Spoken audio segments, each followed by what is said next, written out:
Soumari.com est la résultante d'une ambition sans faille et de la volonté inébranlable de jeunes Sénégalais dont le principal but fut de révolutionner le monde du e-commerce et ainsi contribuer au développement de leur pays. Leur savoir-faire et leurs compétences reposent sur une connaissance parfaite du marché sénégalais et de ses rouages, mais aussi du marché extérieur, à savoir le monde des fournisseurs des grandes marques. C'est pourquoi, dès ses débuts, Soumari.com s'est voulu un acteur incontournable dans son secteur d'activité, proche du consommateur, qui s'est rendu compte qu'il pouvait se faire plaisir en achetant à des prix très bas des produits de haut de gamme. Poursuivant donc son but d'être leader dans son domaine d'intervention, de renforcer la relation de confiance qu'elle a avec ses clients, Soumari.com, pour se rapprocher davantage de sa cible, a ouvert une boutique sur l'avenue Bourguiba en 2019.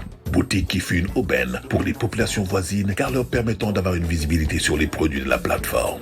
La demande étant de plus en plus forte, un deuxième showroom est ouvert en 2021 aux Parcelles Assainies, avec comme particularité, en sus de la vente de nos produits habituels, la revente en gros à des commerçants de la zone. Comme vous l'aurez noté, Soumari.com se lance toujours de nouveaux défis, dont le principal est de donner accès à ses services à l'ensemble de la population sénégalaise. C'est d'ailleurs la poursuite de cet objectif qui a donné naissance le jeudi 6 janvier 2022 à Soumari Pékin, 6 à Taliboumak. Ce nouveau showroom vient répondre à un besoin longtemps exprimé par les populations de la banlieue dakaroise. Il est la matérialisation de tout le chemin parcouru par Soumari.com. Toutes les catégories de produits sont exposées, allant de l'électronique, ordinateur, mini-chaîne, home cinéma, etc., à l'électroménager, cuisinière, réfrigérateur, congélateur, micro-ondes, etc., en passant par les téléphones portables, les produits cosmétiques et bio, les meubles, etc.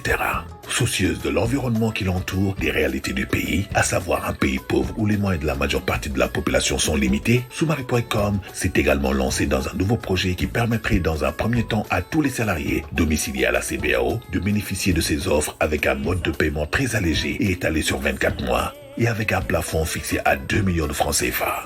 Malgré les différents obstacles et les nombreux challenges, Soumari.com reste leader dans son domaine. Ce fait repose sur deux piliers fondamentaux. 1. Une bonne qualité de service qui se traduit par la vente de produits de qualité supérieure, garantis et à des prix jusque-là jamais égalés. Des délais de livraison inouïs, le client qui commande chez Soumari reçoit son produit dans les 4 heures qui suivent s'il habite Dakar et dans les 48 heures s'il réside hors de Dakar. Un service après-vente au taquet est prêt à répondre aux moindres désirs de ses clients. 2. Une équipe très jeune, dévouée, dynamique et consciencieuse des exigences du marché et des nombreux défis à relever. Ak Soumari, jaay lu yomb, saa su ne te wóor.